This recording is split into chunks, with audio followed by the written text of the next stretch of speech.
Hello dear student, welcome to my YouTube channel. आज हम लोग क्लास 11 केमिस्ट्री का चैप्टर नंबर 5 जिसका नाम है द्रव की अवस्थाएं, गैस, द्रव। ठीक है। द्रव की 3 भौतिक अवस्थाएं होती हैं, ये तो आप जानते ही होंगे। ठीक है। ठोस, द्रव, गैस, सॉलिड, लिक्विड, गैस। ठीक है। ताप तथा दाब की परिस्थितियों में परिवर्तन करके किसी पदार्थ को एक भौतिक अवस्था से दूसरी भौतिक अवस्था में परिवर्तित किया जा सकता है। जैसे ये बर्फ़ है, इसे अगर हम गर्म करेंगे तो ये किस में बन जाएगा? जल में। ठीक है। और जल को अगर हम ठंडा करेंगे तो किस में बन जाएगा? बर्फ में। ठीक है।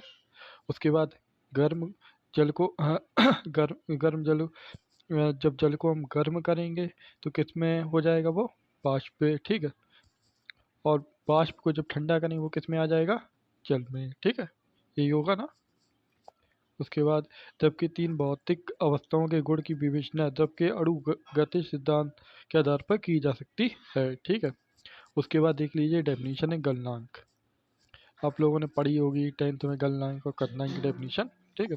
फिर से पढ़ लीजिए। किसी वह निश्चित ताप जिस पर पदार्थ ठोस अवस्था से द्रव अवस्था में बदल जाता है, ठोस अवस्था से द्रव अवस्था में बदल जाता है। आप ये समझिए गलनांक यानी गलना। जैसे बर्फ है, जब वो गलती है, बर्फ ठोस होती है, जब वो गलती है तो किस में बदलती है? द्रव अवस्था में बदल जाती है। तो वो क्या हुआ? गलनांक। ठीक। क्वथनांक वह निश्चित ताप जिस पर द्रव उबलता है, मतलब एक कोई ताप। ठीक है। जिस पर क्या होता है? द्रव उबलता है। ठीक है।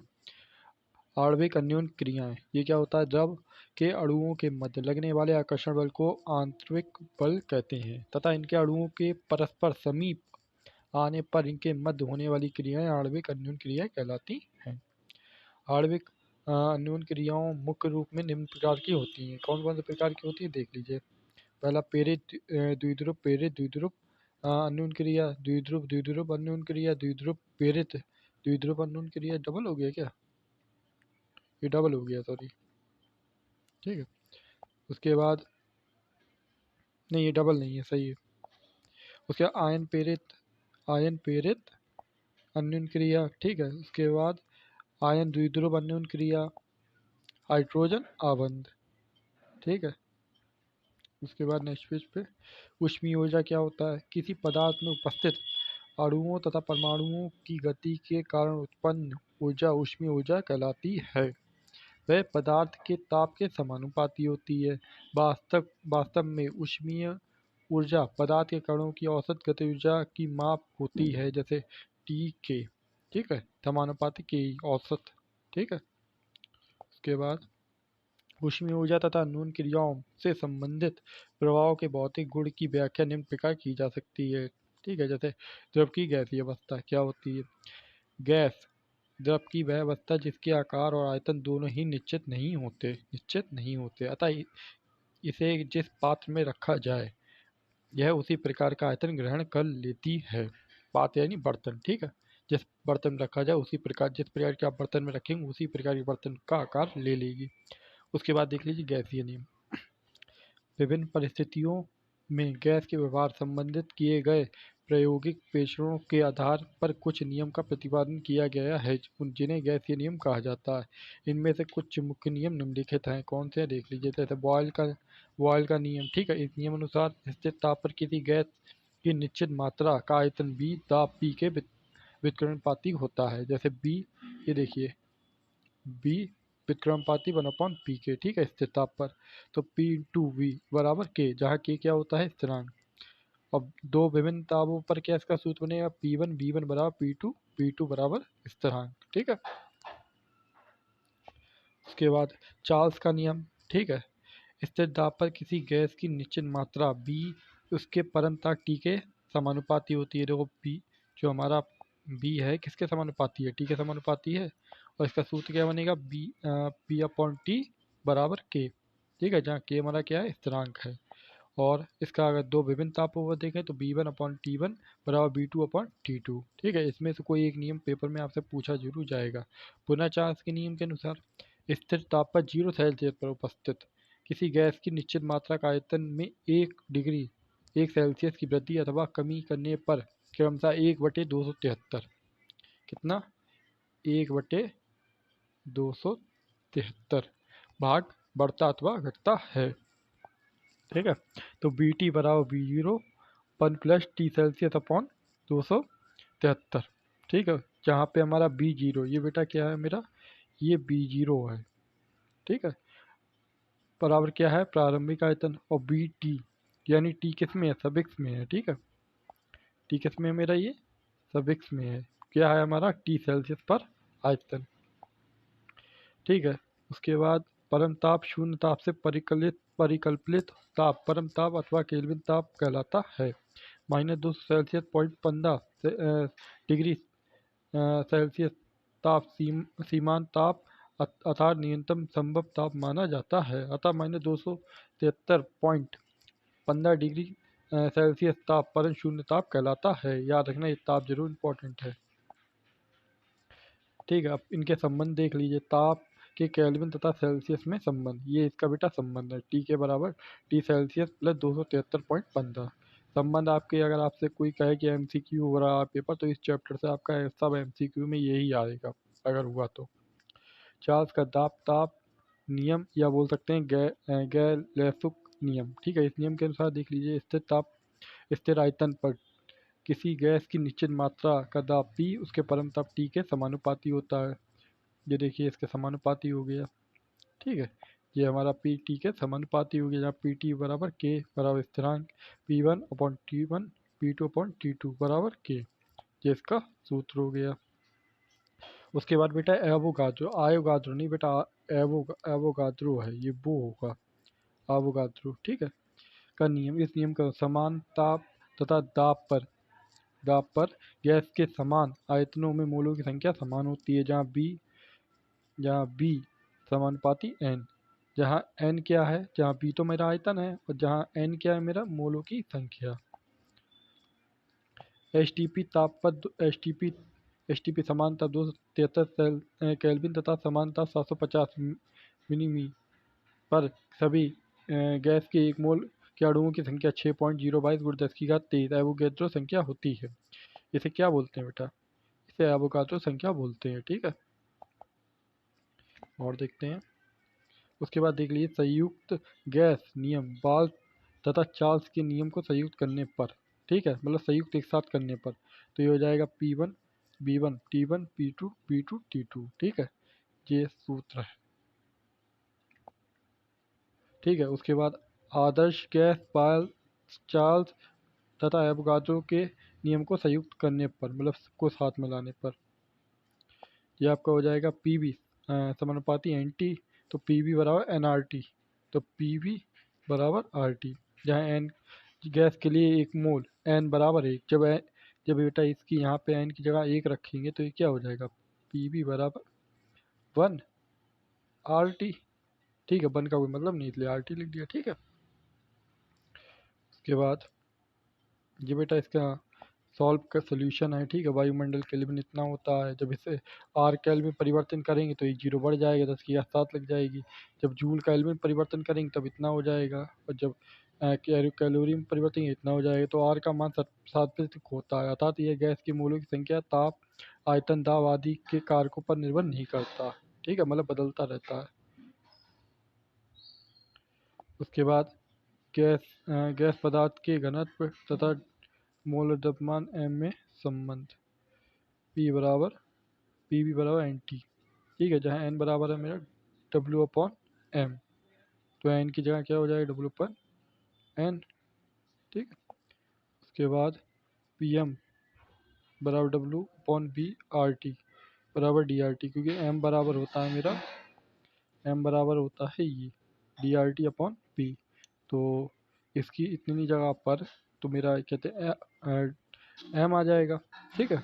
इसलिए मोलर आयतन, अच्छा मोलर आयतन क्या होता है, निश्चित दाब पर किसी गैस के मोल अणु को आयतन घेरते हैं, वह उसका मोलर आयतन कहलाता है। ये बेटा B सफिक्स में m है इसके, ठीक है, ये B सफिक्स में m है इसके, ऐसे चिपका के सफिक्स में m होता है, ठीक है, BM कहलाता है।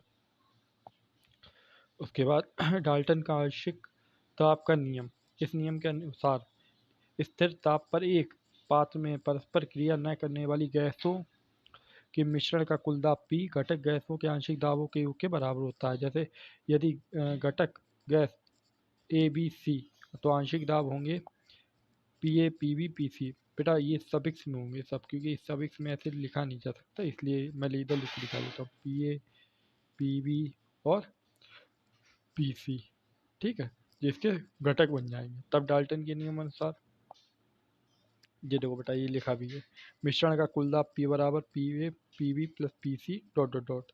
गैस का आंशिक दाब गैसों की मौलिक संख्या n, मिश्रण का कुल आयतन P तो गुणे आर टी। अगर सूत्र हम इससे अल्फाबेट बनाए तो क्या बनेगा, आर टी। ये क्या है इसका सूत्र, ठीक है। उसके बाद डाल्टन आंशिक नियम के महत्वपूर्ण अनुप्रयोग निम्नलिखित हैं, देख लो बेटा। शुक्र गैस का आंशिक दाब ज्ञात करने के लिए, तो बेटा देखो पी शुक्र बराबर पी नम माइनस पी जल तनाव। जब क्वेश्चन आपको मैं एक कराऊंगा तो आपको ये फॉर्मूले समझ में आ जाएंगे, ये सब फॉर्मूले हैं, ठीक है। गैसीय मिश्रण में उपस्थित गैसों के आंशिक दाब ज्ञात करने के लिए, ठीक है, किसी गैस का आंशिक दाब बराबर होता है गैस की मोलों की संख्या मिश्रण के कुल मोलों की संख्या गुणे दाब कुल दाब, ठीक है। ये इसे क्या बोलते हैं, काई, काई कुल दाब पी। उसके बाद ठीक, उसके बाद है ये आपका गैसीय मिश्रण का कुल दाब ज्ञात करना। मिश्रण में गैस की प्रतिशत मात्रा ज्ञात करने के लिए ये सूत्र है, गैस का आंशिक दाब पी ए अपॉन कुल दाब पी आर इंटू 100। ग्राहम का विसरण नियम इस अनुसार। उसके बाद आ जाइए ग्राहम का नियम, ग्राहम का नियम, ठीक है। ग्राहम का विसरण नियम, इस नियम निश्चित दाब पर किसी गैस के विसरण की दर आर उसके घनत्व डी के वर्गमूल के व्युत्क्रमानुपाती होती है। जैसे ये देखिए इसके वर्ग के व्युत्क्रमानुपाती ये है। उसके बाद देख लीजिए दाब व ताप की समान परिस्थितियों में दो भिन्न गैसों की विसरण दरों व उनके घनत्वों तथा अणुभार में निम्न संबंध होता है। ये संबंध होता है बेटा इसका, देखो R1 अपॉन R2 बराबर root D2 upon D1 root बराबर रूट M2 अपॉन M1, ठीक है। विसरण की दर R बराबर विकसित गैस का आयतन B और विसरण में लिया गया समय T, ठीक है। यदि दो गैसों के आयतन B1, देखो बेटा ये सफिक्स में होगा सब, ठीक है, B1 और B2, ठीक है। और ये विसरित होने पर T1 व T2 समय लेती है, इसका द्रव्यमान W1 W2, तब गैसों की मिश्रण दरों का अनुपात क्या होगा, ये निकल के आया दूसरा फॉर्मूला आपका, ठीक है। ये आपका दूसरा फॉर्मूला हो गया। उसके बाद गैस का अणुगति सिद्धांत, विभिन्न गैसीय नियम जैसे बॉयल का नियम, चार्ल्स का नियम आदि प्रयोग तथा विभिन्न परीक्षणों के आधार पर प्रतिपादित किए गए थे। इन नियमों का कोई सैद्धांतिक आधार नहीं था। गैसों को अणुगति सिद्धांत उपयोग नियमों को सैद्धांतिक आधार देता है। विभिन्न वैज्ञानिक जैसे क्लासियस, मैक्सवेल आदि ने गैसों के अणुगति सिद्धांत को विकसित करने के लिए महत्वपूर्ण योगदान दिया, ठीक है। उसके बाद गैसों के अणुगति सिद्धांत की अवधारणा निम्नलिखित है, ठीक है। गैस सूक्ष्म कण जैसे अणु परमाणु से बनी होती है। गैसों के कुल आयतन की तुलना में गैस के अणुओं का आयतन नगण्य होता है। उसके बाद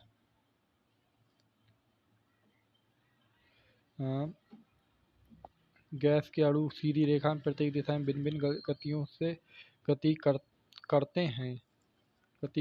अणु की गति व दिशा में परस्पर अथवा पात्र की दीवारों से टकराने पर परिवर्तन होता है। टकराने पर परिवर्तन होता है। उसके बाद अणुओं का परस्पर अथवा पार की दीवार से टकराना पूर्णतः प्रत्यास्थ यानी इलास्टिक होता है, अतः टकराने पर ऊर्जा का हास नहीं होता, मतलब हानि नहीं होती, ऊर्जा की कोई हानि नहीं होती। उसके बाद है गैसों का गतिज समीकरण, ठीक है। गैसों के अणुगति सिद्धांत पर आधारित समीकरण को गतिज समीकरण कहते हैं। जैसे गतिज समीकरण के अनुसार क्या होता है, पी वी बराबर 1/3 mn/u², ठीक है, mn/u²। एक मोल के लिए, जब एक मोल के लिए करेंगे तो n बराबर 1 रख देंगे, जब n बराबर 1 रख देंगे तो यही तो बचेगा मेरे पास सिर्फ, जहाँ m क्या है एक अणु का द्रव्यमान, n क्या अणु अणुओं की संख्या, यू स्क्वायर क्या है, अणुओं का वर्ग माध्य मूल वेग, ठीक है। पी क्या है, गैस का दाब, और बी क्या है, गैस का आयतन। उसके बाद एन के लिए गैसों की गतिज ऊर्जा ई के बराबर 3/2 NRT। औसत गतिज ऊर्जा प्रति अणु निकालना हो तो औसत गतिज ऊर्जा प्रति मोल बटे एन, ठीक है। जिसे हम ई के में बोल सकते हैं, ई के 3RT/2N बराबर 3/2 KT, ठीक है। और जहाँ के बराबर होता है हमारा R/N, एक नया स्थिरांक जो के हमारा ये आया है, के बराबर होता है R/N। जब इसकी जगह बेटा ये रख देंगे तो हमारा एक के ही तो आ जाएगा इसकी जगह, R/N की जगह मैंने के रख दिया। यह क्या है, बोल्ट्जमैन स्थिरांक कहलाता है। के का मान कितना होता है, ये लिखा हुआ है, ठीक है। ऐसे पद्धति में होता था, किसी गैस की प्रति अणु गतिज ऊर्जा उसके परम ताप के समानुपाती होता है। टी जीरो होने पर ई के बराबर भी जीरो प्राप्त होगा, ठीक है। टी बराबर 0 केल्विन होने पर ई के का मान भी 0 प्राप्त होगा। डायरेक्ट क्वेश्चन पूछ ले जाते हैं, ठीक है, इसलिए पॉइंट जरूरी है। उसके बाद देख लीजिए गैस के आणविक वेग। गैसों के अगुणगति सिद्धांत के अनुसार अणुओं की गतियों को 3 प्रकार से व्यक्त कर सकते हैं, ठीक है, व्यक्त कर सकते हैं। ये व्यक्त लिखा है, व्यक्त कर सकते हैं, ठीक है। गैसों का औसत वेग, औसत इसे निम्न प्रकार व्यक्त किया जाता है, जैसे ई औसत बराबर √8 RT/πm, जहाँ एम क्या है, गैस का मोलर द्रव्यमान। गैसों का वर्ग माध्य मूल वेग, ठीक है, जिसे बोलते हैं URMS,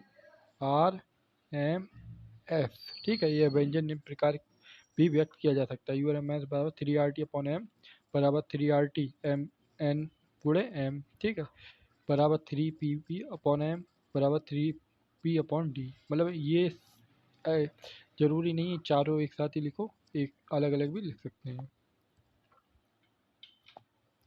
उसके बाद प्रायिकतम वेग, निश्चित ताप गैस के अधिकतम अणुओं की गति प्रायिकता वेग कहलाती है। इसे निम्न प्रकार व्यक्त किया जाता है, जैसे UMP बराबर √2RT/M, ठीक है। यू औसत, URMS और यू में संबंध, ये संबंध देख लिए, संबंध पूछा जा सकता है। तो इसमें संबंध होता है, देखिए ये क्या है, इसका है, ये क्या है, इसका है, और ये क्या है, इसका है, ठीक है। यू में इसके औसत मान क्या होते हैं, देखिए इसका होता है 1, इसका होता है 1.128, ठीक है, इसका होता है 1.224, ठीक है। ये इसका संबंध है। अर्थात URMS को तीन प्रकार से व्यक्त वर्गों में अधिकतम मान होता है। अब जो कुछ ऐसी इंपॉर्टेंट पॉइंट है वो पढ़ लीजिए। शरीर में परमाणु तथा अणुओं की गति के कारण उत्पन्न ऊर्जा को तापीय ऊर्जा कहते हैं। इन कणों की औसत गति ऊर्जा की माप होती है, ताप बढ़ने पर इसका मान बढ़ता है, ठीक है। HF ध्रुवीय संयोजी अणु तत्वावस्था में इसमें अंतर अणु द्विध्रुव आघूर्ण तथा H आबंध उपस्थित होते हैं। 273.15 केल्विन तथा एक वायुमंडल HTP पर प्रत्येक गैस का मोलर दबान 22.4 लीटर होता है। ये आपके जितने भी इम्पोर्टेंट क्वेश्चन थे वो मैंने करा दिए हैं, और इसके जो न्यूमेरिकल है वो आपको नेक्स्ट वीडियो में मिल जाएंगे, ठीक है। मिलते हैं नेक्स्ट वीडियो में। इसकी PDF चाहिए हो तो मुझे कमेंट सेक्शन में व्हाट्सएप पे बोल दीजिएगा।